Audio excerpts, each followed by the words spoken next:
The morning fog clung to the windows of Riverfield Elementary like a secret no one wanted to tell. Inside room 14, 23 third graders shuffled through their morning routines with the chaotic energy of children who hadn't yet learned to hide what they felt. They laughed too loud, complained about homework, traded snacks before the bell even rang. But in the back corner, near the window that overlooked the empty playground, sat a girl who seemed to exist in a different world entirely. Lila Carter was 8 years old, though she looked younger. Her frame was small, her shoulders perpetually hunched, as if she were trying to fold into herself and disappear. Her hair hung in thin, dark strands that framed a face so pale it almost glowed in the fluorescent classroom lighting. But what everyone noticed first, what had become her signature in the 6 weeks since school started, was the jacket. A faded blue windbreaker too big for her narrow frame, with sleeves that hung past her fingertips and a hem that reached her knees. She wore it every single day. Rain or shine, warm classroom or cold, she never took it off. Ms. Evelyn Marka noticed everything about Lila Carter. She'd been noticing since her first week as a long-term substitute, filling in for Mrs. Henderson, who'd taken emergency medical leave. Evelyn was 52, with silver threading through her dark hair and lines around her eyes that spoke of both laughter and loss. She'd been teaching for over 20 years, though she'd taken a long break after her daughter died. That break had lasted 5 years. Coming back to a classroom full of children had felt like walking through fire at first, but she'd done it anyway. She'd done it because she believed she still had something to offer. She'd done it because staying home with her grief had begun to feel like drowning. And now, watching Lila Carter sit motionless while her classmates buzzed around her like bees, Evelyn felt that old familiar tug in her chest. The one that said something was wrong, the one she'd learned never to ignore. "All right, everyone, let's settle down," Evelyn called, clapping her hands twice. The children scrambled to their seats, though it took another minute for the chatter to die down completely. "Today we're going to continue our reading unit. I want everyone to take out your copies of Charlotte's Web and turn to Chapter 7. The sound of backpacks unzipping and books rustling filled the room. Evelyn watched as Lila slowly reached down to retrieve her book, her movements careful and deliberate, as if each motion cost her something. The girl's hands, Evelyn noticed, were trembling slightly as she placed the book on her desk. Those small hands looked almost skeletal, the bones too prominent, the skin stretched too thin. "Who wants to start reading for us today?" Evelyn asked, scanning the eager faces. Several hands shot up immediately. Me. Pick me, Ms. Marka," called out Jeremy Chen, bouncing in his seat. "Thank you, Jeremy. Let's start with you, and then we'll go around the room." Evelyn settled into her chair, but her eyes kept drifting to Lila. The girl had opened her book, but she wasn't looking at the pages. Her gaze was fixed somewhere beyond the window, somewhere far away. Jeremy read with enthusiasm, doing different voices for the characters, making some of his classmates giggle. When his paragraph ended, Evelyn called on the next student, then the next. The reading continued around the room in a gentle rotation. When it came to Lila's turn, Evelyn hesitated for just a moment before saying her name. "Lila, would you like to read the next paragraph for us?" The girl's head turned slowly, as if she'd been pulled from deep underwater. Her eyes met Evelyn's, and for a moment, the teacher saw something that made her breath catch. It wasn't just tiredness in those eyes. It was a bone-deep exhaustion, the kind that no 8-year-old should know. But Lila nodded, her fingers finding the place on the page. Wilbur was merely suffering the doubts and fears that often go with finding a new friend. Lila read, her voice so soft that the students in the front rows had to lean back to hear her. In good time, he was to discover that he was mistaken about Charlotte. Underneath her rather bold and cruel exterior, she had a kind heart.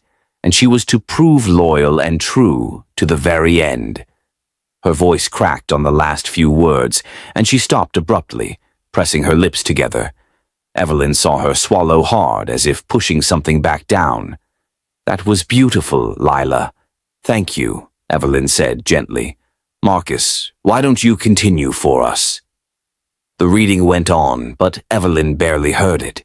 She was thinking about Charlotte's Web, about friendship and loyalty, about being judged by your exterior when inside you were something else entirely. She was thinking about that blue jacket and what it might be hiding.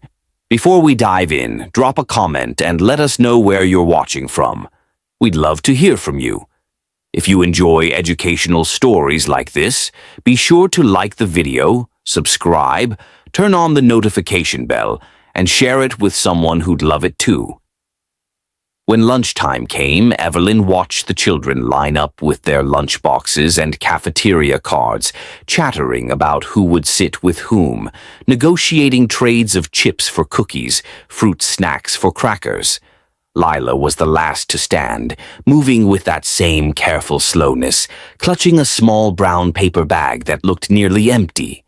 In the cafeteria, Evelyn took up her position near the middle tables where she could supervise the 3rd and 4th graders. She accepted the noise and chaos as part of the job, the shrieking laughter and occasional spilled milk. But her attention kept returning to the corner table where Lila sat alone, her blue jacket zipped up to her chin, despite the warmth of the crowded room.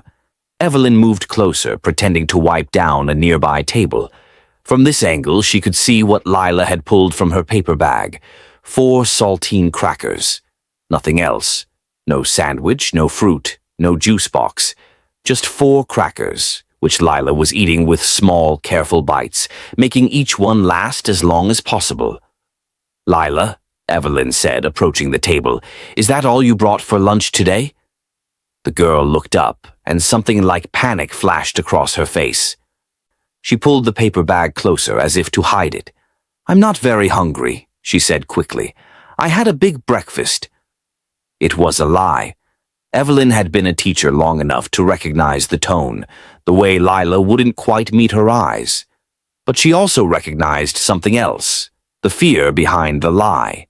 Fear of what? Of being in trouble? Of being found out? "You know," Evelyn said, keeping her voice light and casual, "I actually packed too much lunch today. I have an extra sandwich and some apple slices I'm not going to eat. Would you like them? I hate to see food go to waste." Lila's eyes widened slightly, and for a moment, Evelyn saw naked hunger there. Real, physical hunger. But then the girl's expression shuttered closed again, and she shook her head. "No, thank you, Miss Marka. I'm okay. Really." "Are you sure? It's turkey and cheese." "My favorite." "I'm sure, but thank you." Lila returned her attention to her crackers, her body language making it clear the conversation was over. Evelyn wanted to push, wanted to insist, but something stopped her. The rigid set of Lila's shoulders, the way her hands had curled into small fists. This child had walls built up high and strong, and battering against them wouldn't help. Evelyn would have to find another way. That afternoon, during silent reading time, something happened that changed everything. The classroom was warm, almost stuffy, with afternoon sunlight streaming through the windows. Most of the children were sprawled in the reading corner on beanbags and cushions, absorbed in their books. Lila sat at her desk, as always, her book open in front of her. Evelyn was at her desk, grading papers, when she heard a small sound, almost like a sigh. She looked up to see Lila shifting in her seat, and then, perhaps without thinking, perhaps because she was too warm or too tired to remember, the girl reached up and unzipped her jacket halfway. What Evelyn saw in that brief moment made her heart drop like a stone. Underneath the blue jacket, Lila wore a thin white t-shirt that was at least 2 sizes too big. And through the fabric, Evelyn could see her ribs. All of them. Every single ridge of bone was visible, pressed against skin that looked paper-thin. Lila's collarbones jutted out sharply, and her shoulders were nothing but angles and joints with barely any flesh to cover them. But it was the shaking that frightened Evelyn most. Lila's entire torso was trembling. A fine vibration that suggested profound weakness or illness, or both. The girl seemed to realize her mistake almost immediately. Her eyes darted up and met Evelyn's across the classroom, and the look on her face was pure terror. She quickly zipped the jacket back up all the way to her chin and turned her face toward the window. Evelyn sat frozen at her desk, her red pen forgotten in her hand. What she'd just seen replayed in her mind over and over. Those ribs, that trembling, the fear in Lila's eyes when she'd been seen. This wasn't just about poverty or neglect, though those might be part of it. This was about survival. This child was in serious trouble, and she was working desperately to hide it. The rest of the afternoon passed in a blur. Evelyn went through the motions of teaching, but her mind was elsewhere. She was thinking about her own daughter, Mia, who had died at age 6 from a rare metabolic disorder. She remembered how Mia had grown thinner and weaker over those last months, how her little body had seemed to consume itself from the inside out, despite every medical intervention they'd tried. She remembered feeling helpless, watching her child slip away and being unable to stop it. Lila Carter was not Mia. Evelyn knew that. But the signs her teacher's eye recognized, the subtle symptoms that most people would miss, those were hauntingly familiar. The tremors, the profound fatigue, the wasted appearance, the body eating itself alive. When the final bell rang and the children gathered their belongings, Evelyn made a decision. She waited until most of the students had filed out, their voices echoing down the hallway toward the buses and parent pickup. Lila was the last to pack up, moving with her characteristic slowness, carefully placing each item in her worn backpack. "Lila," Evelyn called softly, "could you come here for a moment before you go?" The girl approached the teacher's desk with obvious reluctance, her arms wrapped around herself despite the jacket. Up close, Evelyn could see dark circles under her eyes that she hadn't noticed before, and a slight grayish tinge to her skin. "I'm not in trouble, am I?" Lila asked, her voice barely above a whisper. "No, sweetheart, not at all." Evelyn pulled out the chair next to her desk and gestured for Lila to sit. After a moment's hesitation, the girl did. "I just wanted to check in with you, see how you're doing. You seem very tired lately." Lila's eyes darted toward the door, as if calculating whether she could run. "I'm okay," she said automatically. "Just been staying up late reading. I really like books." "What have you been reading?" The question seemed to catch Lila off guard. Lots of things. Charlotte's Web is really good. I like Wilbur." "He's a good character," Evelyn agreed. "Loyal friend, needs people to look after him."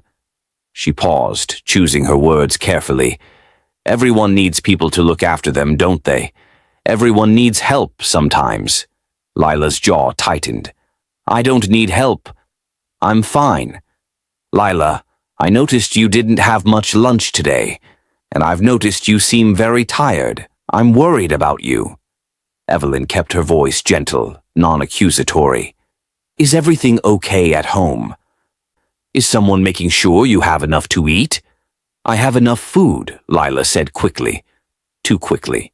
"Nana makes sure I eat. I forget sometimes, because I'm reading." "Nana? Is that who you live with?"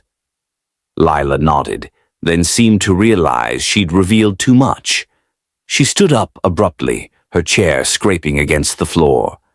"I have to go. My bus is leaving." "Wait."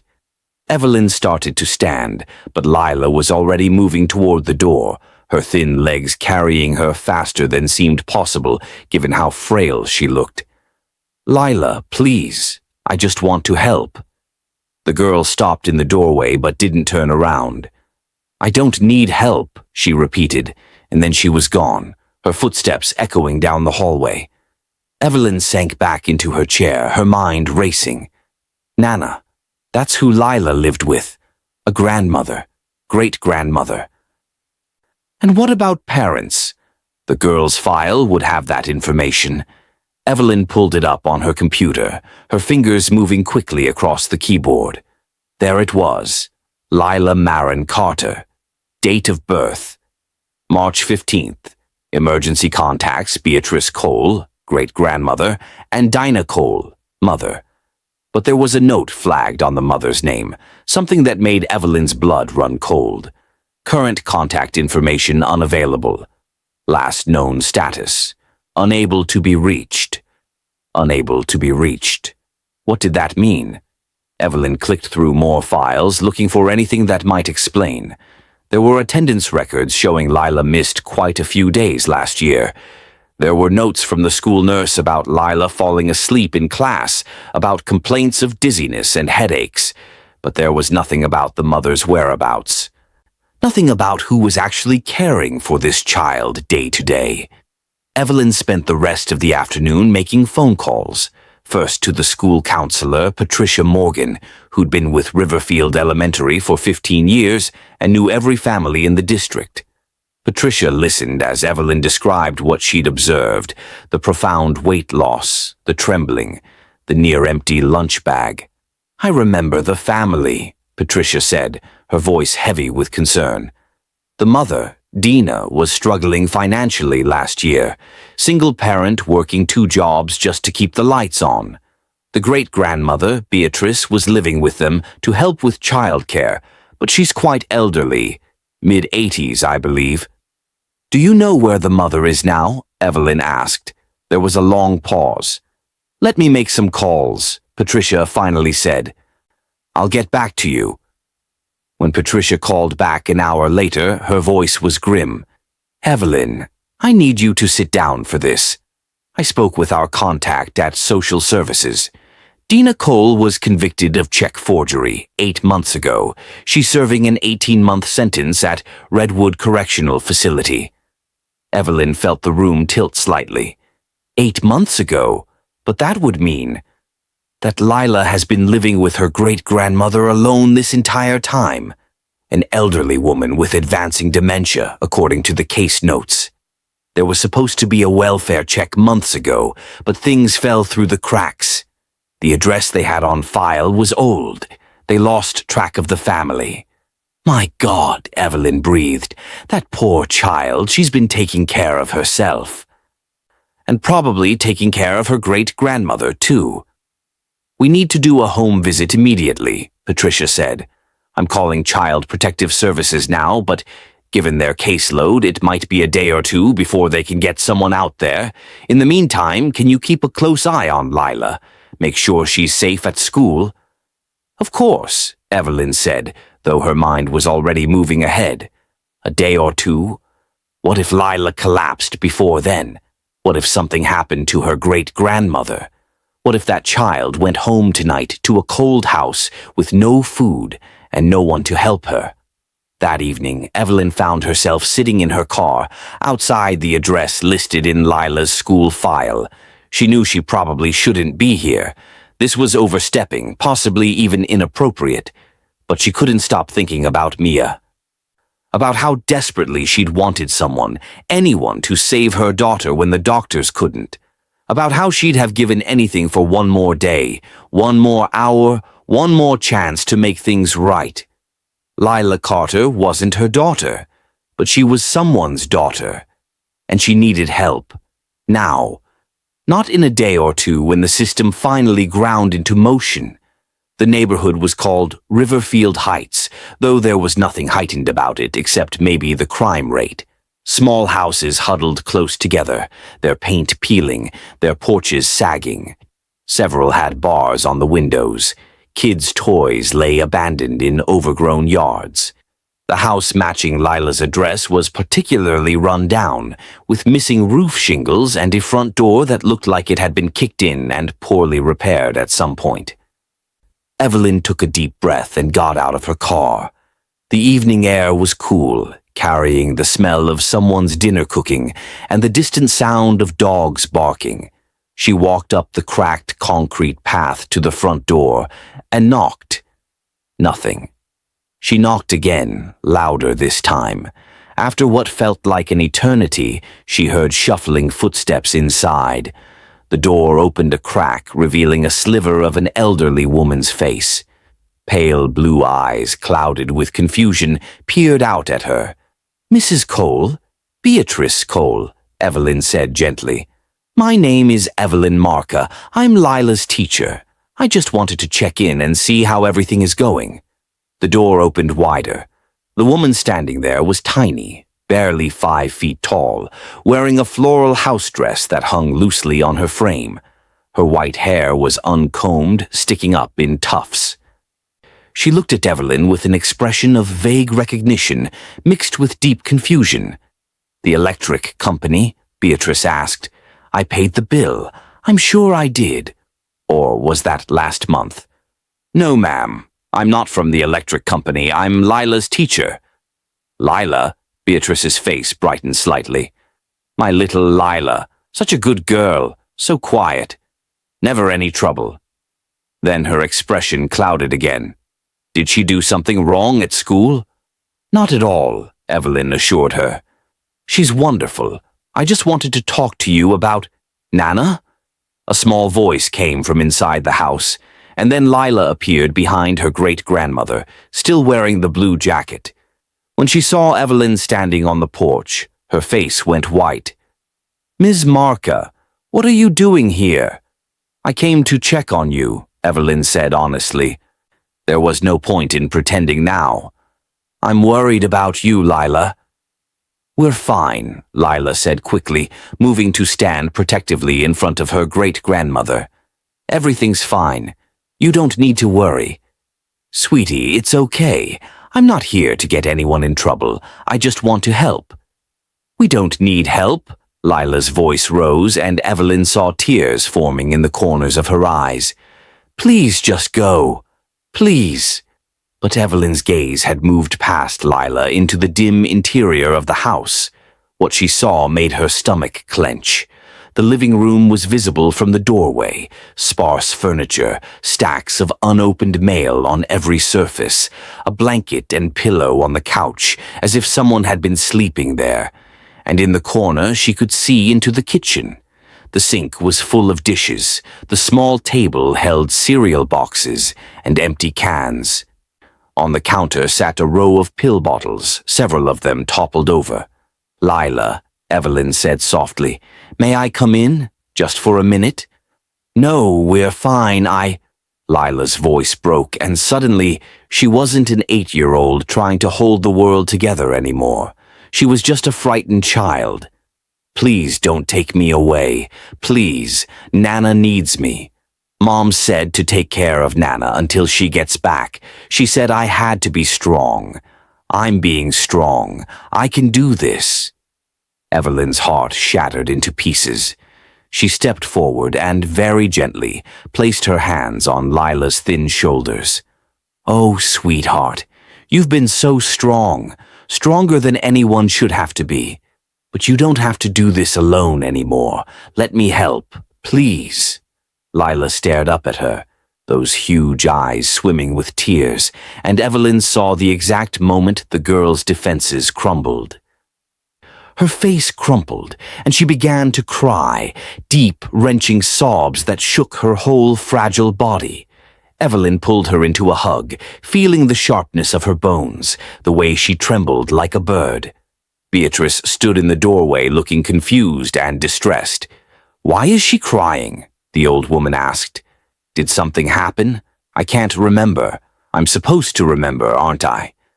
"It's okay, Mrs. Cole," Evelyn said over Lila's head. "Everything's going to be okay. May I come inside?"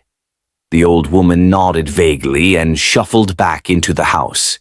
Evelyn kept one arm around Lila as they stepped inside, and the full picture of the situation became devastatingly clear.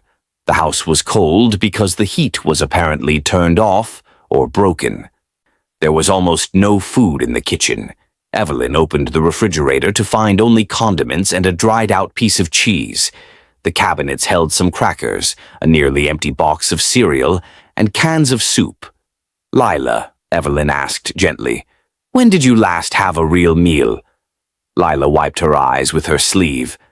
"I don't remember," she admitted. "Yesterday, maybe. Nana made soup, but there wasn't much left. And before that?" Lila shrugged, not meeting her eyes. "I don't know. We ran out of groceries. I tried to go to the store, but I didn't have enough money. I've been using my lunch money, but it's not enough for very much." "Oh, baby," Evelyn whispered. She looked around the kitchen again, noting the medications lined up on the counter. She picked up one of the bottles. Beatrice Cole, for memory support. Another one, for blood pressure. A third, for anxiety. None of them looked like they'd been refilled in months. "Lila, has Nana been taking her medications?" The girl shook her head miserably. "She forgets. I try to remind her, but she gets confused and thinks she already took them, and I can't get them refilled because I don't know how. I tried calling the pharmacy once, but they said they needed to talk to an adult." Evelyn pulled out her phone. "Lila, I need to make some calls, okay? I'm going to get you both some help. This isn't your fault, you understand that? None of this is your fault." "But Mom said," Lila started. "Your mom loves you," Evelyn said firmly, "and she would want you to be safe and healthy. She'd want you to have enough food and someone to take care of you properly. That's what we're going to make happen." She called Patricia first, explaining the situation in swift, urgent terms. Then she called a local church group she knew that did emergency assistance. Within an hour, volunteers started arriving with bags of groceries, blankets, and space heaters. A nurse from the congregation came to check on Beatrice and assess her medications. A social worker Patricia contacted showed up to document the living conditions and start emergency paperwork. Through it all, Lila sat on the couch wrapped in a blanket someone had brought, watching everything with wide, frightened eyes. The blue jacket was still zipped up tight. Evelyn sat beside her, one arm around her shoulders. "What's going to happen to us?" Lila asked in a small voice. "We're going to make sure you're both taken care of," Evelyn promised. "That's what matters right now. Are they going to take me away from Nana?" Evelyn couldn't lie to her. "I don't know yet, sweetheart, but whatever happens, we're going to make sure you're safe, both of you." That night, after the volunteers had left and the social worker had gone with promises to return in the morning, Evelyn helped Lila heat up some soup and make a sandwich. She watched the girl eat slowly, carefully, as if her stomach had forgotten how to handle food. Beatrice sat at the table too, seeming a bit clearer now that she'd taken her medications and had a warm meal. "You're a teacher?" Beatrice asked Evelyn, as if seeing her clearly for the first time. "Yes, ma'am. I teach Lila's class." "She's such a good girl," Beatrice said, reaching over to pat Lila's hand, "always helping her old Nana. I forget things now. I used to remember everything, but now—" She trailed off, looking troubled. "Where's Dina? Is she working late again?" Lila's face went carefully blank. "Yes, Nana. She's working." Beatrice nodded, accepting this. "She works so hard. Tell her to come home soon. Tell her I miss her." "I will, Nana," Lila whispered. After dinner, Evelyn insisted on staying until Lila and Beatrice were both in bed. She helped Lila with her nighttime routine, shocked at how practiced the child was at taking care of everything herself. Lila laid out her great-grandmother's nightgown, helped her to the bathroom, reminded her to brush her teeth, tucked her into bed like she was the parent and Beatrice was the child. Then it was Lila's turn. In her small bedroom with its peeling wallpaper and second-hand furniture, Lila finally took off the blue jacket. Underneath, she wore the same thin white t-shirt Evelyn had glimpsed earlier. The girl's arms were like sticks, her shoulder blades sharp as knives. "Lila," Evelyn said carefully, Have you always been this thin? I don't know, Lila said, pulling a worn nightgown over her head. Mom used to say I was too skinny. She tried to make me eat more, but food makes me feel sick sometimes. My stomach hurts. How long has your stomach been hurting? Lila shrugged. A long time. Maybe always. It's worse when I'm really hungry, but it also hurts when I eat too much. So I just eat a little bit at a time. Evelyn made a mental note to mention this to the social worker. Does anything else hurt? Your head? Your muscles? Sometimes I get dizzy, and my hands shake, and I'm always cold. Lila climbed into bed, pulling the covers up to her chin. Even in the pile of blankets, she looked impossibly small. Ms. Marka, are you going to tell them about Mom? About your mom being in prison? Evelyn sat on the edge of the bed. The social worker already knows, sweetheart. That's part of what we need to figure out. Who can take care of you properly while your mom is away? I don't want to leave Nana alone, Lila said, tears spilling down her cheeks again. She gets so confused. What if she forgets to eat? What if she falls down? What if... Shh. We're going to make sure Nana gets help, too. I promise. Evelyn smoothed Lila's hair back from her face. You've been taking care of everyone else for so long. Now it's time to let other people take care of you. I don't know how to do that, Lila admitted in a whisper. I'll teach you, Evelyn said, starting tomorrow. For tonight. I just want you to sleep. Can you do that for me? Lila nodded, her eyes already drooping with exhaustion. Within minutes she was asleep, her breathing soft and regular. Evelyn sat there for a long while, watching the rise and fall of that thin chest beneath the blankets, and made a silent promise. She had failed to save her own daughter. But this child, this brave, neglected, suffering child, she would not fail. Whatever it took, however long it required, she would make sure Lila Carter got the help she needed to not just survive, but to truly live. The next morning came too quickly. Evelyn had spent the night on the Coles' lumpy couch, unable to leave Lila and Beatrice alone. She woke at dawn to find the house even colder than it had been the night before, her breath visible in the air. She got up and checked on both Lila and Beatrice, relieved to find them both still sleeping soundly. Then she made coffee with the supplies the church group had brought and waited for the social worker to arrive as promised. Margaret Chen showed up at 8 o'clock sharp, carrying a folder thick with papers and wearing an expression that spoke of too many cases and not enough hours in the day. She was in her mid-40s, with kind eyes behind wire-rimmed glasses and gray streaking her black hair. Thank you for staying with them, Margaret said as Evelyn let her in. That was above and beyond. I couldn't leave them alone, Evelyn replied simply. How does this work? What happens now? Margaret set her folder on the kitchen table and pulled out several forms. Well, that's what we need to figure out. I've already been in contact with the Department of Child and Family Services. Given the circumstances, the mother's incarceration, the great-grandmother's inability to provide adequate care, Lila needs to be placed in temporary foster care immediately. No, the word came from the doorway. Both women turned to see Lila standing there in her nightgown, her face pale, her hands clenched into fists. I'm not leaving Nana. Margaret's expression softened. Lila, I know this is scary, but your great-grandmother needs help that you can't provide, and you need to be somewhere you can be properly taken care of. I can take care of myself, Lila insisted, but her voice wavered. I've been doing it fine.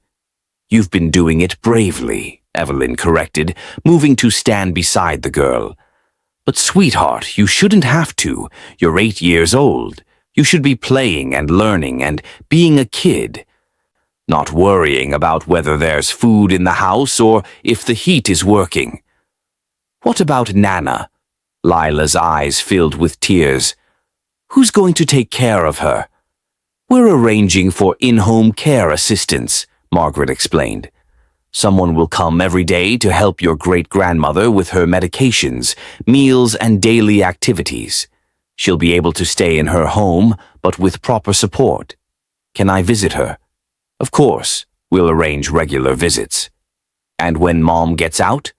Lila's voice dropped to barely a whisper. Will I go back to her?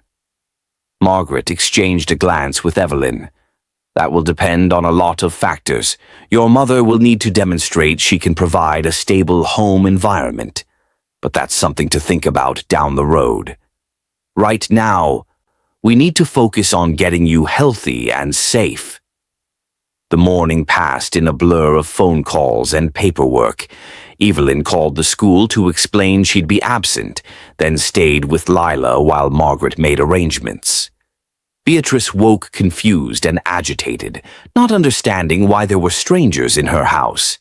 It took Lila's gentle voice to calm her down.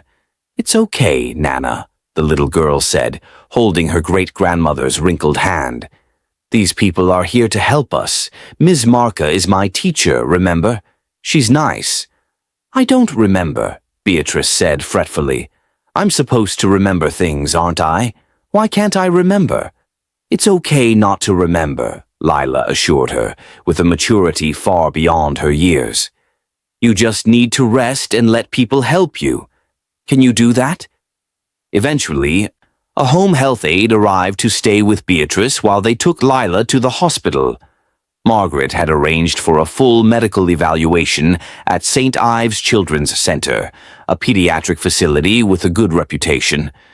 Evelyn rode with them in Margaret's car, keeping Lila distracted with questions about her favorite books and subjects in school.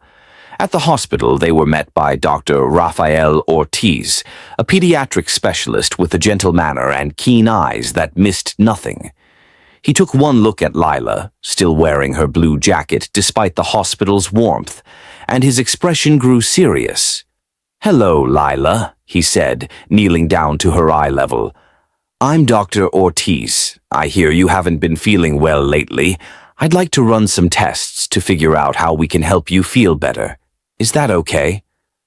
Lila nodded nervously, gripping Evelyn's hand. What kind of tests? Nothing scary. Some blood work which will pinch for just a second. Some questions about how you've been feeling. Maybe some scans so I can see inside your body and make sure everything is working right. I promise to explain everything before we do it. Does that sound all right? Will Ms. Marka stay with me? If that's what you want, and if Ms. Marka is willing, then yes. Evelyn squeezed Lila's hand. I'm not going anywhere, sweetheart. The medical evaluation took most of the day. Blood was drawn, which Lila bore stoically despite the needle's sting. Her weight and height were measured. She was in the 3rd percentile for both, dangerously underweight for her age. Her blood pressure was taken. Her heart was listened to. X-rays were, this is part 3 of 4, continued, taken of her chest and abdomen. Through it all, Lila remained quiet and cooperative, though her hand never let go of Evelyn's except when absolutely necessary. Dr. Ortiz asked hundreds of questions. When did the stomach pains start? How often did she feel dizzy? Did she have trouble concentrating? Did her muscles ever cramp? How much sleep did she get each night? The questions went on, and Lila answered each one as honestly as she could. I get tired a lot, she admitted at one point. Even when I sleep all night, I wake up tired, like my body is too heavy to move. And the shaking in your hands? Dr. Ortiz asked. When did that start? Lila looked down at her trembling fingers. I don't remember. A long time ago, I think. I thought it was because I was cold. I'm always cold. Dr. Ortiz made notes on his tablet, his brow furrowed. After the physical examination, he stepped out to consult with colleagues while Lila rested on the hospital bed, Evelyn sitting beside her. The girl had finally been persuaded to take off the blue jacket for the examination, but she'd put it right back on afterward, despite the warm blanket the nurse had provided. Miss Marka, Lila said quietly, am I sick? Like really sick? Evelyn chose her words carefully. Your body hasn't been getting what it needs, sweetheart. The right food, the right care. So yes, you're not as healthy as you should be. But that's why we're here, so the doctors can figure out how to help you get better. My mom used to worry about how skinny I was, Lila said, her voice distant. She'd try to make me eat more, but I could never finish what she gave me. It made her sad. I think I disappointed her. Oh, Lila. No. Evelyn turned to face the girl fully. You could never disappoint your mother. She loves you so much. That's why she worked so hard, why she tried to take care of you the best she could. Sometimes life just gets difficult in ways we can't control. Is that why she's in prison? Because life got difficult? Evelyn hesitated. How much truth could an 8-year-old handle? But looking at Lila's face, this child who'd been surviving impossible circumstances with courage that would humble most adults, she decided the truth was what Lila deserved. Your mom made some choices when she was desperate to pay bills and take care of you. They were mistakes, and she's paying the consequences for those mistakes, but they came from a place of love. She was trying to keep a roof over your head and food on the table. I wish she'd told me, Lila whispered. When she left, she said she had to go away for work, that she'd be back soon. But then weeks went by and she didn't come back, and Nana started forgetting more and more things. And I didn't know who to tell because I thought if I told anyone, they'd take me away from Nana. And Nana is all I have left. Tears were streaming down her face again, and Evelyn pulled her into a gentle embrace, careful of her fragile bones. You are so brave, she murmured into Lila's hair. So incredibly brave. But you don't have to be brave all alone anymore. When Dr. Orts returned an hour later, his expression was grave. He pulled up a chair next to the bed where Lila was half dozing and spoke in a gentle but serious tone. Lila, I need to talk to you about what we found. Is it okay if Ms. Marka and Ms. Chen stay while we talk? Lila nodded, suddenly wide awake, her eyes fearful. First, the good news, Dr. Ortiz began. Nothing we found suggests cancer or any other immediately life-threatening condition, but we did find several things that are very concerning. You're severely malnourished, which we expected. But there's something else going on, too. Something that's been making it hard for your body to use the nutrition you do get. What does that mean? Lila asked in a small voice. Your blood tests show some unusual patterns in how your body processes energy. After consulting with my colleagues, including an endocrinologist and a metabolic specialist, we believe you have a rare condition called congenital energy redistribution disorder, or CERD for short. He paused, making sure she was following. Have you heard of metabolism before? Lila shook her head. Metabolism is how your body turns food into energy. Most people's bodies do this automatically and efficiently, but yours doesn't work quite the same way.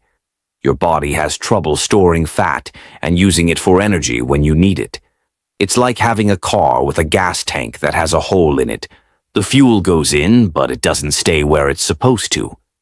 Is that why I'm so skinny? Lila asked. And why I'm always tired? Exactly. Your body has been burning through whatever food you eat very quickly, and when there's no food, it starts burning muscle instead. That's why you feel weak and tired all the time. It's also why you shake. Your muscles aren't getting enough energy to work properly. Evelyn felt her heart sink. A rare metabolic disorder. Just like Mia. Not the same condition, but the same category of illness. She forced herself to stay calm, to focus on Lila. Is it treatable? She asked. Dr. Ortiz nodded, and relief washed over her. Yes, thankfully. It requires careful management, a special high-calorie diet with specific supplements, frequent small meals throughout the day, and regular monitoring. With proper treatment, children with SERD can live relatively normal lives. But without treatment, he let the sentence hang. What? Lila pressed. What happens without treatment? Your body would continue to break down your muscles for energy. Eventually, it could affect your heart, which is also a muscle. That's why it's so important that we caught this now and start treatment immediately. The room was silent for a moment as everyone absorbed this information. Margaret was taking notes. Evelyn was holding back tears, thinking about how close they'd come to losing this child. And Lila sat very still, processing the fact that her body had been fighting a battle she didn't even know about. "So I have to stay in the hospital?" Lila finally asked. "For a few days, yes," Dr. Ortiz confirmed. "We need to get you stabilized, start you on the right nutrition plan, and make sure your body responds well. After that, you'll be able to leave, but you'll need to follow a strict diet and come back for regular checkups." "And then I can go home? To Nana?" Dr. Ortiz looked at Margaret, who cleared her throat. "Lila, we talked about this earlier.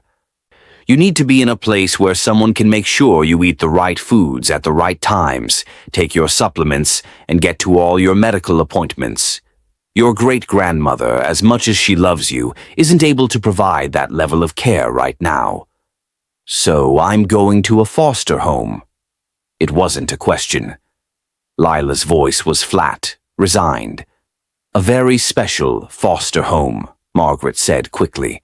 "I've already made some calls. There's a family, the Harringtons, who specialize in caring for children with medical needs. They've worked with kids who have diabetes, severe allergies, and other conditions that require careful monitoring. They're trained and experienced, and they have a warm, loving home." "Do they know about SERD?" Lila asked. "They will," Dr. Ortiz assured her. "I'll meet with them personally to explain your condition and what you need, and Ms. Chen will make sure they understand everything about your situation. You won't be with strangers for long. The Harringtons are very good at making kids feel comfortable." "Can Ms. Marka visit me?" Lila looked at Evelyn with such hope that it broke her heart all over again. "Of course I can," Evelyn said immediately. "I'll visit you here in the hospital every day until you're released, and once you're with the Harringtons, we'll arrange visits. You're not losing me, sweetheart. I'm not going anywhere." "Promise?" Lila's voice cracked. "I promise." The next 3 days felt endless and yet passed too quickly. Lila remained at St. Ives Children's Center while the medical team worked to stabilize her. Evelyn visited every day after school, bringing books to read aloud and stories about what was happening in class. Lila's classmates had made a giant get well card covered in drawings and messages. "We miss you, Lila. Get better soon. Come back to school." Lila stared at the card for a long time, tracing the signatures with her finger. "They noticed I was gone?" she asked, sounding genuinely surprised. "Of course they noticed," Evelyn said. "You're part of our classroom family." "I didn't think anyone really saw me," Lila admitted quietly. "I tried to be invisible. I thought if I was invisible, no one would ask questions. No one would find out about Mom or how we were living." "Oh, sweetheart, people saw you. They just didn't know how to reach you." Evelyn watched as Lila continued studying the card. "You know what I've learned in all my years of teaching?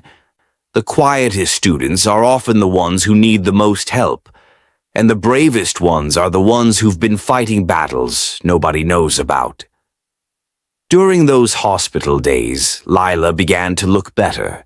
The IV fluids helped, and the carefully monitored meals, small portions every 2 hours, started to have an effect. Some color returned to her cheeks. The shaking in her hands lessened. She had more energy, though she still tired easily. Dr. Ortiz was pleased with her progress. "Your body is responding exactly as we hoped," he told her on the 3rd day. "You're going to need to be very careful about your diet going forward, but I think you're ready to leave the hospital. To go to the Harringtons, Lila said, not quite a question. Yes, they're excited to meet you. Mrs. Harrington, her first name is Anne. She's a nurse. She worked in pediatric oncology before becoming a foster parent. She knows everything about helping kids with medical conditions. And Mr. Harrington, James, he's a retired teacher. He loves reading just as much as you do. Do they have other kids?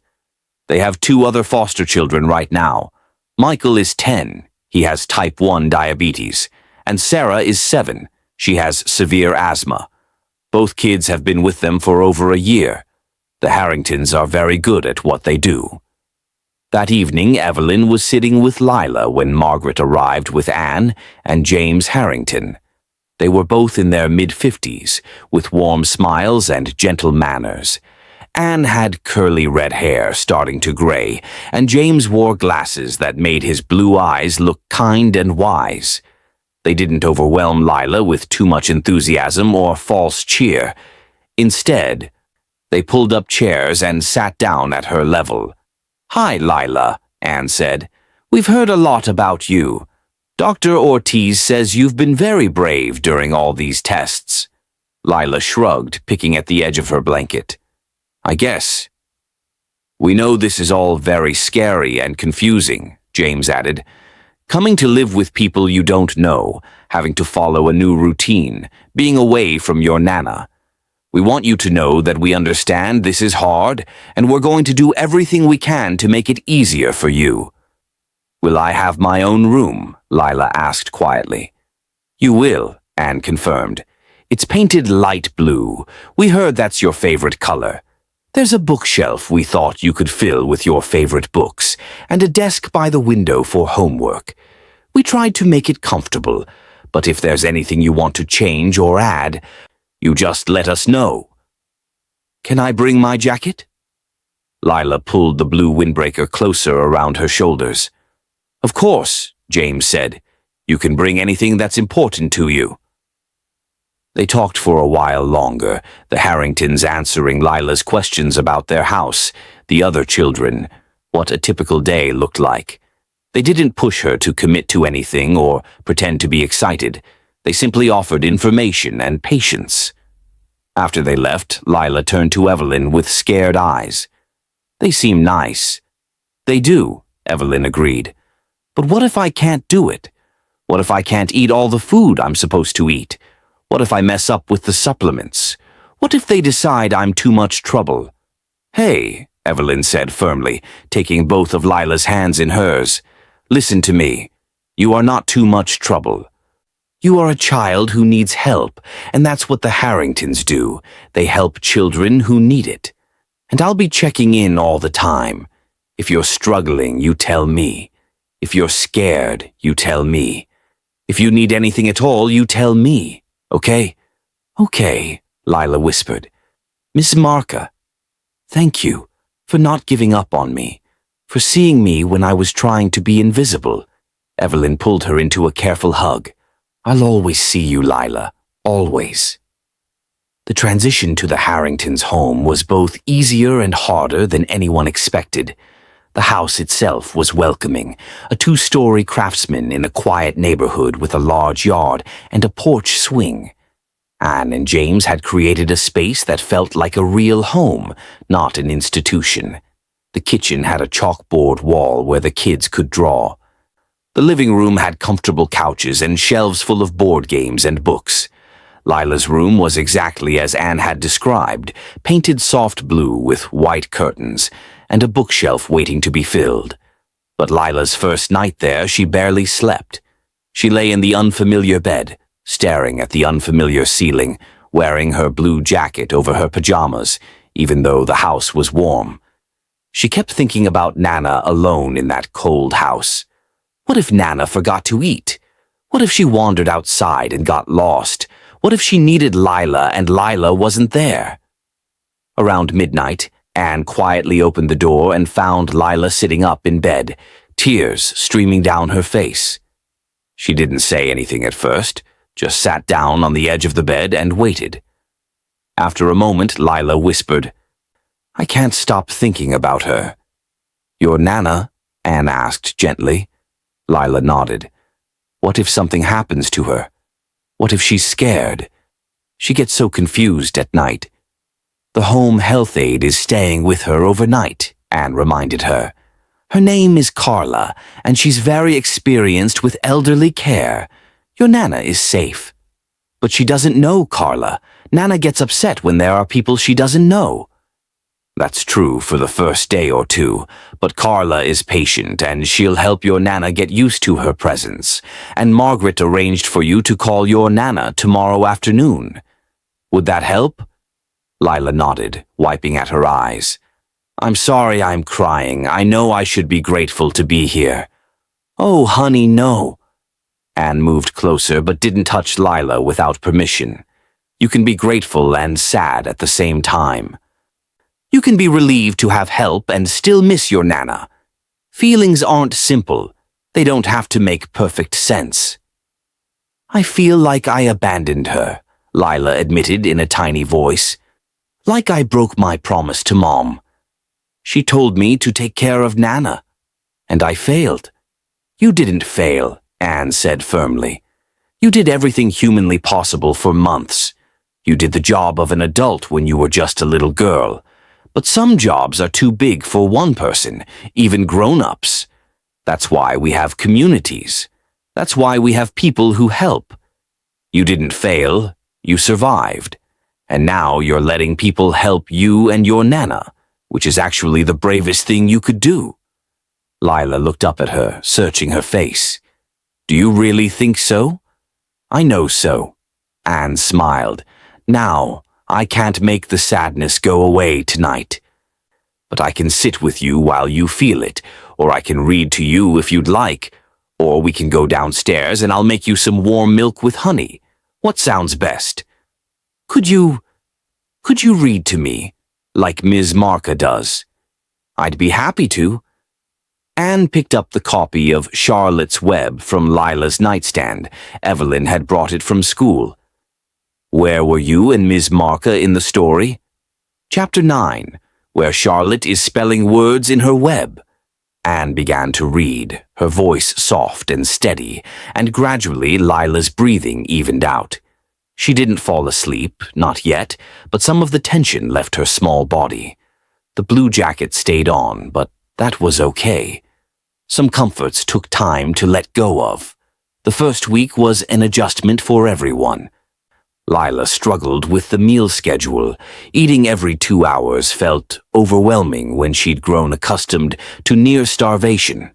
Her stomach would hurt. She'd feel too full. She'd push food around her plate, anxiety written all over her face. I can't eat all of this, she'd say, staring at what was actually a very small portion of chicken and vegetables. You don't have to finish everything, James would assure her. Just eat what you can. We'll try again in 2 hours. Michael, the 10-year-old with diabetes, was patient with her struggles. It's weird at first, he told her one dinner, having to eat on a schedule, having people watch what you eat. But you get used to it. And after a while, you'll feel so much better you won't want to go back to how things were before. Sarah, the 7-year-old with asthma, bonded with Lila over their shared love of drawing.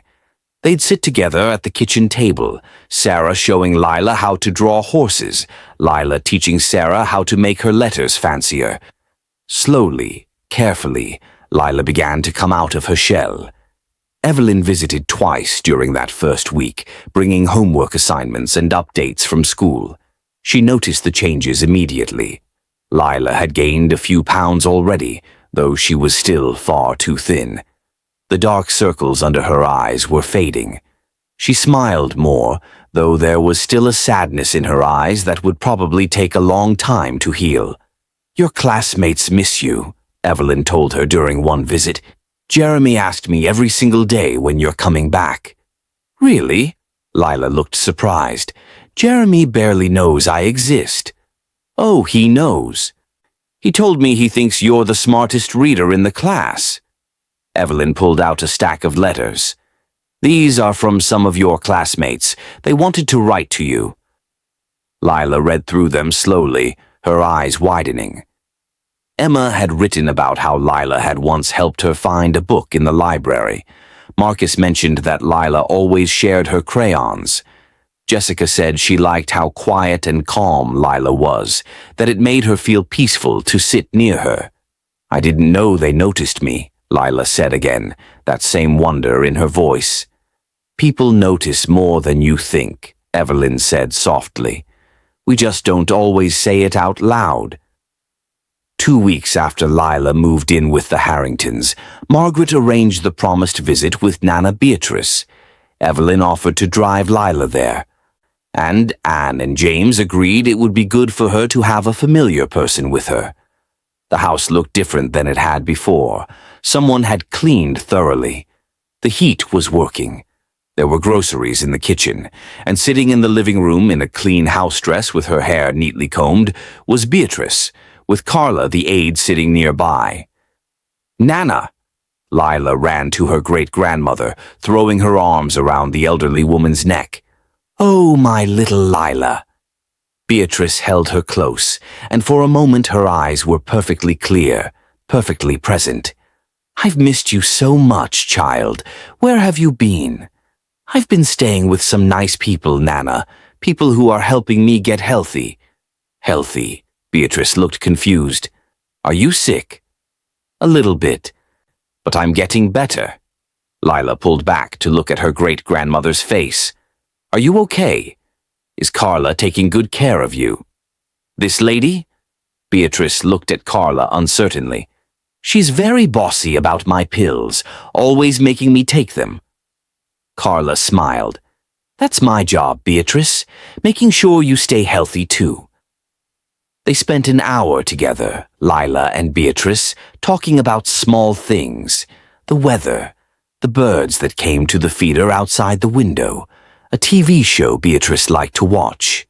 Sometimes Beatrice's mind would wander and she'd forget what they were talking about, or she'd ask Lila the same question twice. But there were also moments of clarity, moments where she was fully herself. "Your mother will be so proud of you," Beatrice said during one of those clear moments, "when she comes home.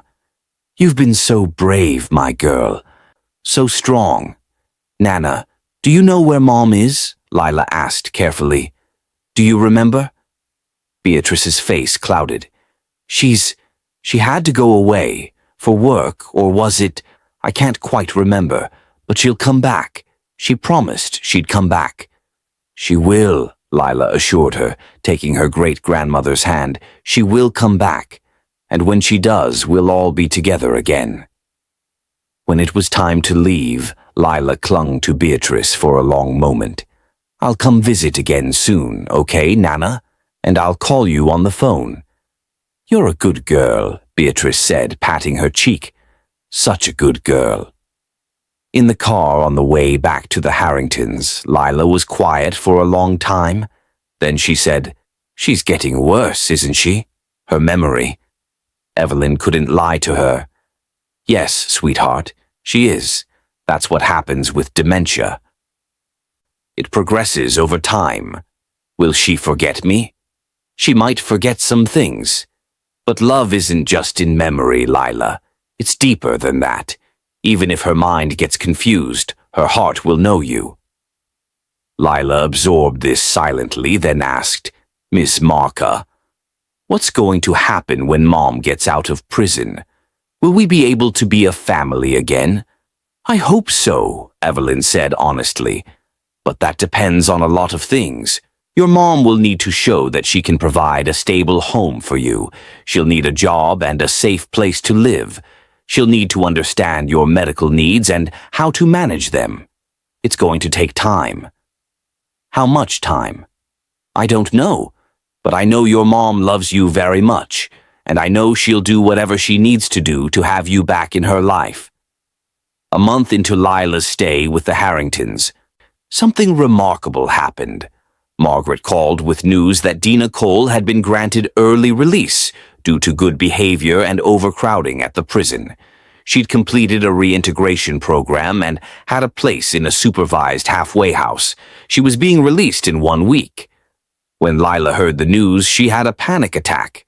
Her first real panic attack, where she couldn't breathe and everything felt too big and too scary at once.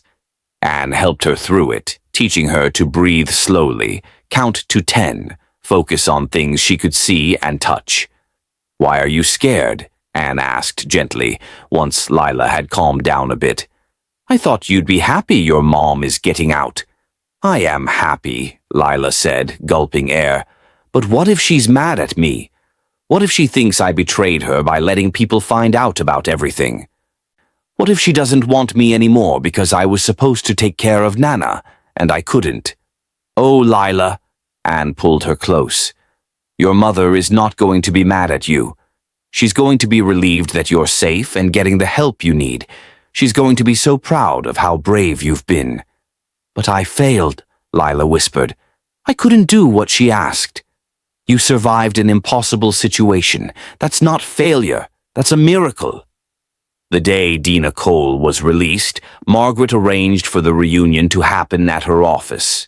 Neutral ground where everyone could feel safe. Evelyn came along for moral support, holding Lila's hand as they walked into the building. Lila had carefully chosen her outfit. New jeans Anne had bought her, a soft purple sweater, and over it all, the blue jacket. Always the blue jacket. They waited in a conference room with cheerful posters on the walls about families and support services. Lila sat very still in her chair, her hands clenched in her lap. Evelyn sat next to her, offering silent support. Margaret sat across from them, ready to intervene if needed. When the door opened and Dina Cole walked in, time seemed to stop. She looked thinner than in the photo Margaret had shown Lila, her hair cut short, her face lined with exhaustion and stress. She wore donated clothing that didn't quite fit. But her eyes went straight to her daughter with an expression of such intense love and pain that it hurt to witness. "Lila," she breathed. "Oh my God, Lila." Lila stood up slowly, uncertainly. "Hi, Mom." They stared at each other across the room for a long moment. Then Dina crossed the space in 3 strides and dropped to her knees, pulling her daughter into a fierce embrace. Both of them started crying, deep, wrenching sobs that seemed to come from somewhere primal and raw. "I'm so sorry," Dina kept saying over and over. "I'm so sorry. I never meant for any of this to happen. I was trying to protect you. I thought I could fix everything before you even knew there was a problem. I'm so sorry, baby. I'm so sorry." "I missed you," Lila sobbed into her mother's shoulder. "I missed you so much. I was so scared. I didn't know where you were. I thought maybe you weren't coming back. I'm here now. I'm here." Dina pulled back to look at her daughter's face, and the shock registered immediately. "You're so thin." "Oh, Lila. What happened? Are you okay?" "I have a thing," Lila said, wiping her eyes. "A condition, SIRD. It makes it hard for my body to use food right, but I'm getting help now. The doctors know what to do." Dina looked stricken. "I didn't know. I never knew. If I'd known—" "You couldn't have known, Mom. I didn't even know until they did all the tests." They talked for over an hour, Margaret occasionally guiding the conversation when emotions got too high. Dina explained, in age-appropriate terms, why she'd gone to prison. She'd been juggling 3 part-time jobs, trying to keep up with bills, dealing with Nana's increasing care needs. When the medical bills started piling up, bills from trying to figure out why Lila was always so tired and thin, she'd become desperate. She'd written bad checks, thinking she could cover them before they cleared. She'd been wrong.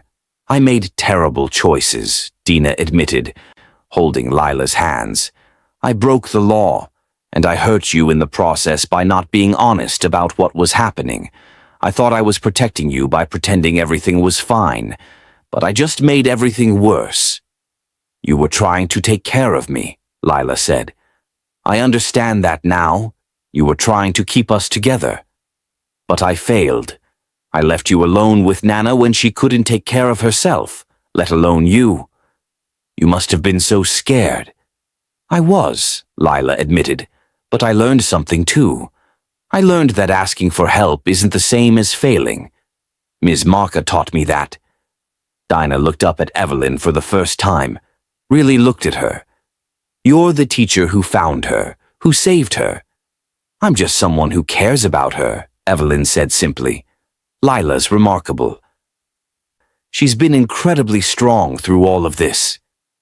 Thank you, Dinah said, her voice breaking. Thank you for seeing her, for not giving up on her.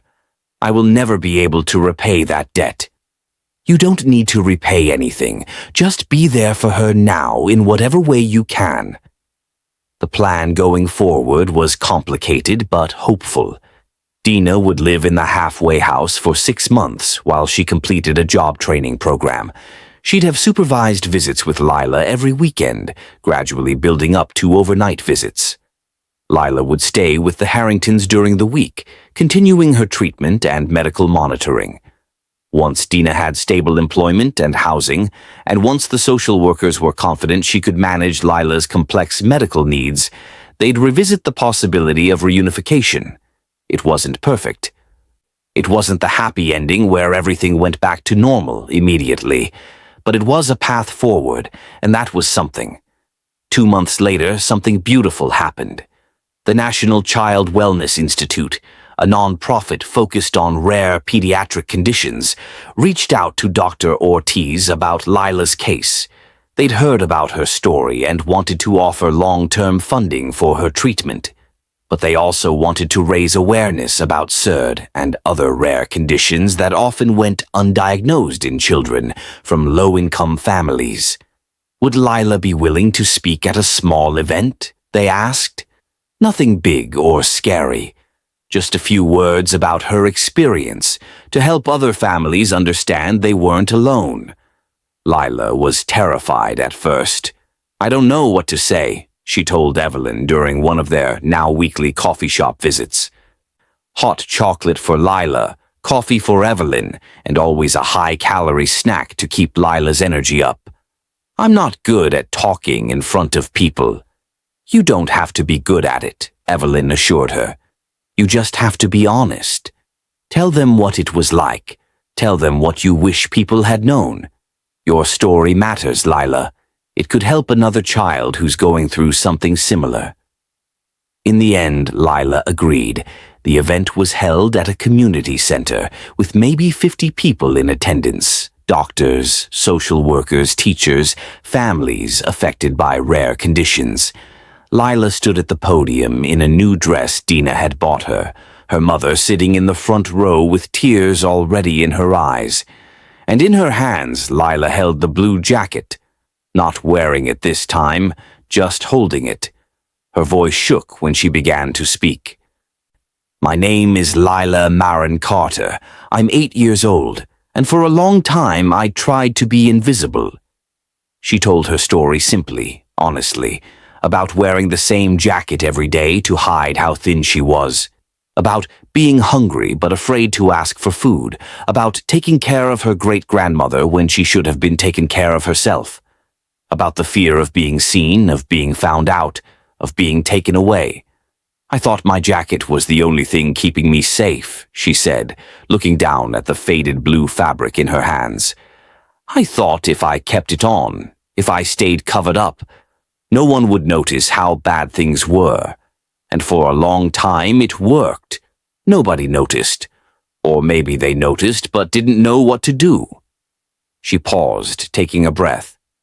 But then someone did notice. My teacher, Ms. Marka. She saw me. She saw past the jacket, past the walls I'd built up, and instead of looking away like I was afraid she would, she stayed. She helped.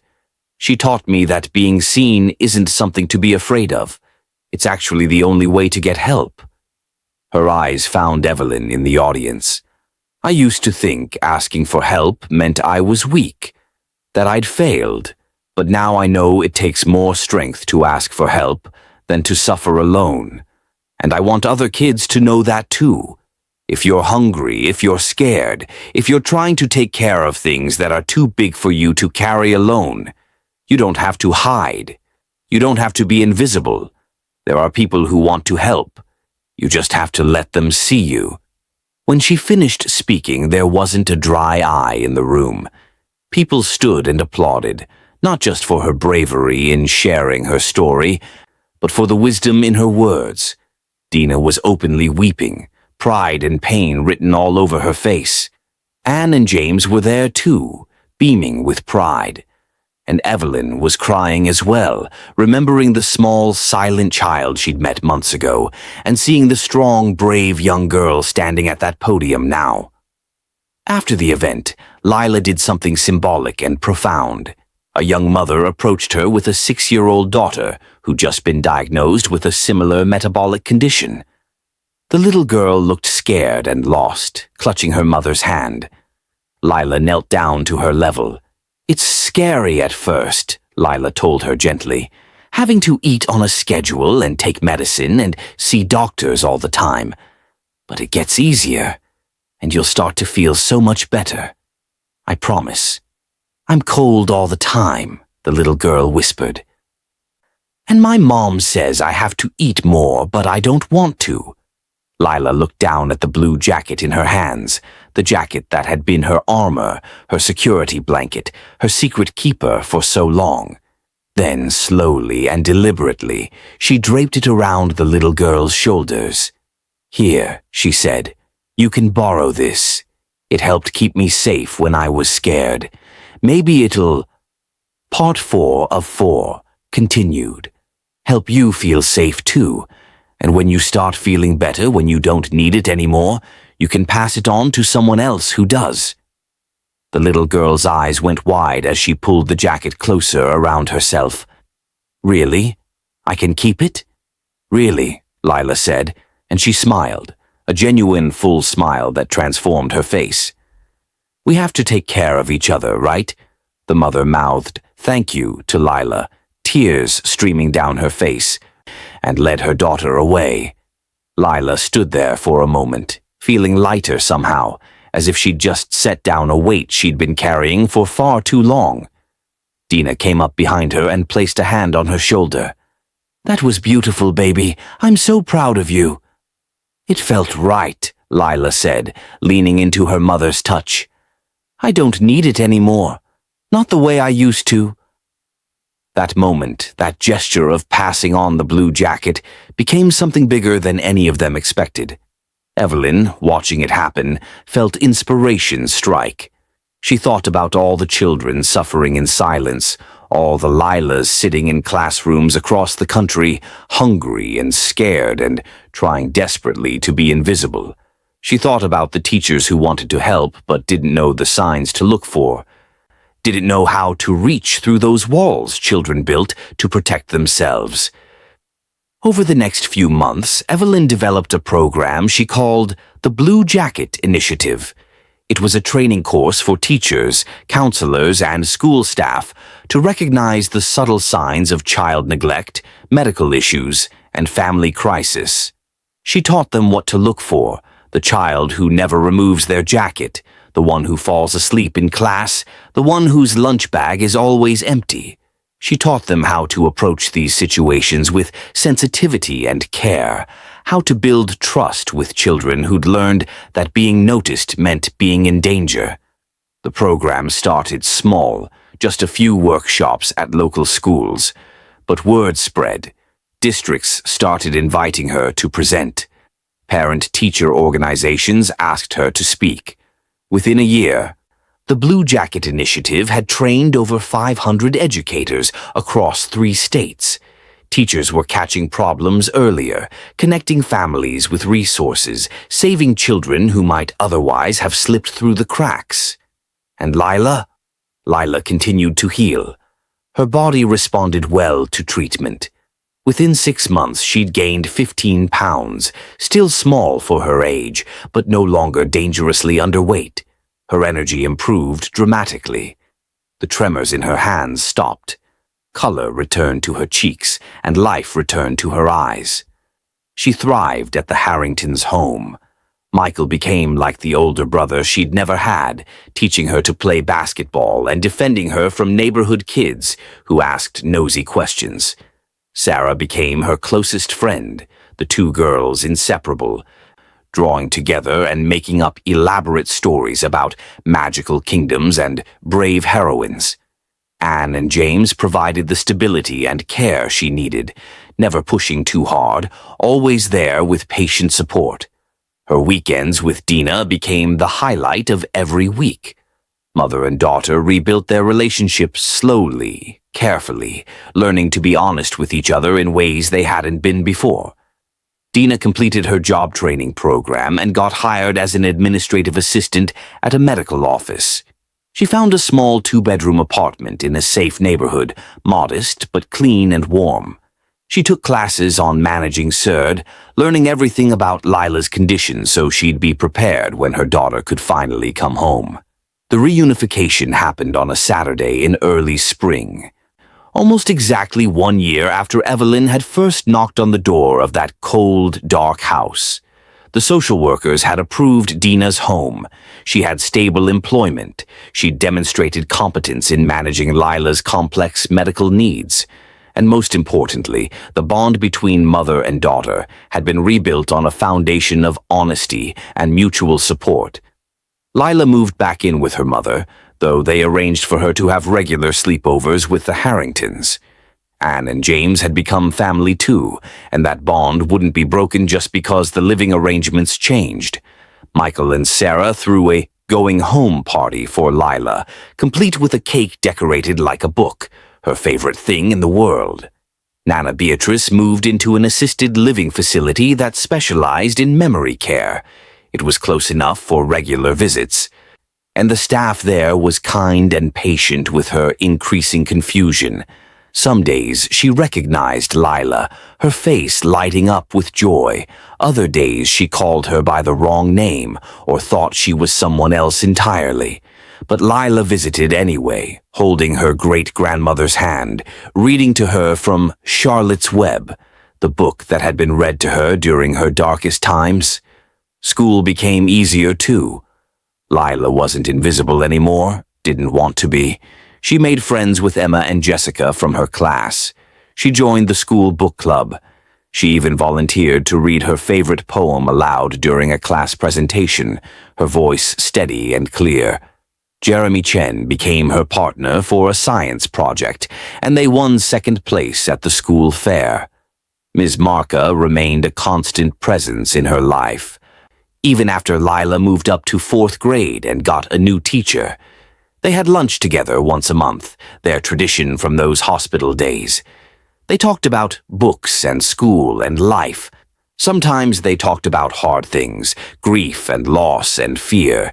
Evelyn had learned that Lila could handle honesty, could handle difficult truths. She was stronger than anyone had given her credit for. One afternoon, almost 2 years after everything began, Evelyn and Lila sat together on a bench outside the school. It was a warm day in late May, the kind that promised summer was coming. Lila was 10 now, taller, healthier, confident in ways that would have been unimaginable back when she first walked into room 14 wearing that blue jacket. "Miss Marka," Lila said, watching younger kids play on the playground. "Can I ask you something?" "Of course. Do you ever think about your daughter, the one who passed away?" Evelyn was quiet for a moment. Most adults would have been uncomfortable with the question, would have deflected or given a sanitized answer. But she'd learned from Lila that children deserved truth. "Every day," she said honestly. "Every single day." "Does it still hurt?" "Yes, but it's different now. The pain used to be all I could feel, like a fire that burned up everything else. But now it's more like a scar. It's always there, and sometimes it aches, especially on hard days. But it's also a reminder that I loved her deeply, and that love doesn't end just because someone is gone." Lila nodded, absorbing this. "I think meeting me must have been hard for you, because I was sick. Like she was." "It was," Evelyn admitted. Watching you struggle, seeing those symptoms that were so familiar, it brought back a lot of difficult memories. But it also gave me a chance to do something I couldn't do for Mia. I couldn't save my daughter. The disease was too aggressive, too rare, too resistant to treatment. But I could help save you. And maybe that's why we met, Lila. Maybe that's why I walked into room 14 that day. Because you needed someone who would recognize what others might miss. And I needed to know that all that pain, all that loss, could still be transformed into something meaningful. Do you think she would have liked me? Your daughter? Evelyn smiled, tears pricking her eyes. Oh, sweetheart, she would have adored you. You're exactly the kind of person she would have wanted to be friends with, brave and kind and thoughtful. I think she'd be proud of how far you've come. I'm proud too, Lila said quietly. Of myself, I mean. Is that okay to say? It's more than okay. It's wonderful. You should be proud. Look at everything you've overcome. They sat in comfortable silence for a while, watching the world go by. Then Lila said, I got a letter yesterday from that little girl I gave my jacket to. Her name is Maya. Her mom says she's doing really well with her treatment, and she wanted me to know that she wears the jacket every day. It makes her feel brave. That's beautiful. Mom says maybe when she's older, when she doesn't need it anymore, Maya will pass it on to someone else. And maybe it'll just keep going, helping one kid after another. Like a chain of people taking care of each other. I love that idea, Evelyn said. A blue jacket traveling from child to child, carrying hope with it. That's kind of what your program does too, right? The Blue Jacket Initiative? It helps teachers see the kids who are hiding, who are trying to be invisible like I was. Exactly like that. Lila was quiet for another moment, then said, Ms. Marka, thank you for everything.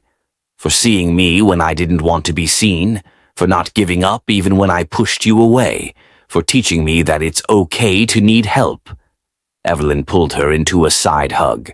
Thank you for letting me help, for trusting me even when trust was scary, for being brave enough to let people in. I wasn't brave, Lila protested. I was terrified the whole time. That's what bravery is, sweetheart. Being terrified and doing the hard thing anyway. As the school bell rang, signaling the end of recess, children flooded back toward the building, their voices carrying across the playground. Lila stood up, shouldering her backpack, full of books and homework and healthy snacks Anne had packed for her. No blue jacket now, just a regular hoodie tied around her waist for when it got cool later. See you next month? She asked Evelyn. Same time, same place. I'll bring the hot chocolate. Lila grinned and ran off to join her friends. Evelyn watched her go, this child who'd come into her life looking like a ghost, barely there, barely surviving. Now she was solid and real and full of life. She had friends and family and a future stretching out before her full of possibility. The journey hadn't been easy. There had been setbacks and struggles, days when Lila's body didn't cooperate, times when the grief of everything she'd lost overwhelmed her. There had been therapy sessions and medical appointments and hard conversations. The road to healing never ran straight or smooth. But she'd made it. They'd all made it, Lila and Dina and even Beatrice in her own way. They'd built something new from the broken pieces, something stronger than what had been there before, because it was built on honesty and support, and love that didn't demand perfection. 3 years after that first day in room 14, Lila stood in front of another audience. This one was bigger, a regional conference on child welfare and education with hundreds of attendees. She was 12 now, on the edge of teenagehood, her voice stronger and clearer than that frightened whisper it had once been. Sometimes the thing that keeps you warm is the thing that hides how cold life really feels, she told the crowd, repeating words she'd said before, but with more confidence now, more authority. I wore my blue jacket every single day because I thought, if I could just cover up all the broken parts, no one would see how bad things were. I thought being invisible was the same as being safe. But I was wrong. She paused, making eye contact with different people in the audience. Teachers, social workers, foster parents, people who worked every day to help children like she'd been. Being seen saved my life. Having someone notice me, really notice me, even when I was trying so hard to disappear. That's what changed everything. And I want to tell every adult here, don't look away from the quiet kids. Don't assume that silence means everything's okay. Sometimes the ones who need help most are the ones who've gotten really good at hiding. She took a breath, emotion flickering across her face. And to any kids who might hear this story someday, you don't have to stay hidden. You don't have to carry impossible weights alone. You don't have to be strong every single second of every single day. It's okay to be tired. It's okay to be scared. It's okay to need someone to help you. That doesn't make you weak. That makes you human. And there are people like Miss Marka, like the Harringtons, like all the volunteers who helped my family, who are waiting to catch you if you let yourself fall. You just have to trust them enough to let go. The applause when she finished was thunderous. People stood, some wiping away tears, others nodding in recognition of truths they'd learned the hard way in their own work. Evelyn, sitting in the front row where she could see Lila clearly, felt her heart swell with pride and love and gratitude. After the presentation, dozens of people approached Lila wanting to talk, to thank her, to share their own stories. Teachers who'd had students like her, social workers who'd seen similar cases, parents whose children struggled with rare conditions and who felt less alone knowing Lila's story. And children too, kids who wore their own version of a blue jacket, who recognized themselves in what Lila described. To each one, Lila gave her time and attention. She listened. She shared what had helped her. She offered hope grounded in reality, acknowledging that healing was hard but insisting it was possible. She'd become, in her own quiet way, an advocate, a voice for the voiceless, a light for those still hiding in darkness. That evening, Dina and Lila walked home together through their neighborhood, mother and daughter, side by side. Their apartment was warm and bright when they entered, filled with Lila's drawings and Dina's photographs and shared memories they were building together day by day. They made dinner together. Lila's special high-calorie meal plan had become second nature now, no longer a source of anxiety, but just part of their routine. As they sat down to eat, Dina reached across the table and took her daughter's hand. "I'm so proud of you, Lila. Not just for the presentation today, though that was incredible, but for everything. For surviving what you survived, for forgiving me for leaving you in that situation, for being willing to build this life with me even after everything that happened." "You didn't mean for things to turn out that way," Lila said. "I know that now. You were trying your best with impossible circumstances. I should have been honest with you from the beginning, about the money problems, about where I was going, about everything. I thought I was protecting you by hiding it, but I just made everything scarier." "You did," Lila agreed, "but we're different now. We talk about stuff, even hard stuff. That's what matters." Dina smiled through tears. "When did you get so wise?" "I learned from the best," Lila said, thinking of Evelyn, of Anne and James, of all the people who'd shown her what healthy love looked like. "And I learned from the worst times too. Hard things teach you stuff if you let them." After dinner, Lila did her homework at the kitchen table while Dina cleaned up. It was ordinary, mundane. Exactly the kind of normal evening that had seemed impossible during those dark months when Lila was surviving alone. Now normalcy felt like a gift, something to be treasured rather than taken for granted. Before bed, Lila checked her email, something Dr. Ortiz had helped her set up to stay connected with the Seared community. There was a message from Maya, the little girl she'd given her jacket to. The subject line read, "Passing it on." Lila opened it eagerly. Maya's mother had written on her behalf. "Dear Lila, Maya wanted you to know that she met another child today at the hospital who was just diagnosed with a metabolic condition. This little boy was so scared, and he looked so cold even though the hospital was warm.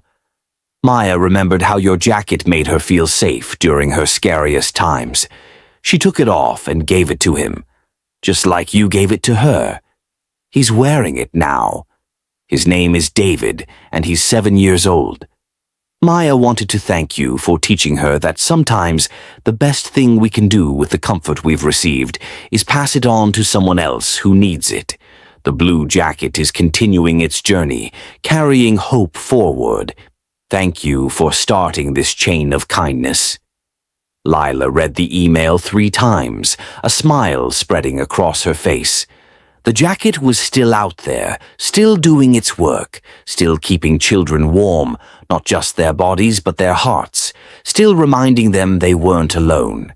She thought about that jacket's journey, from her to Maya to David, and who knew how many others it would touch in the years to come.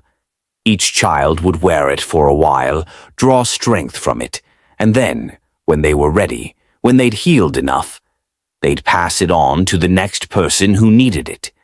It was a beautiful metaphor for everything she'd learned. That help was meant to be received and then given forward. That survival was a gift meant to be shared.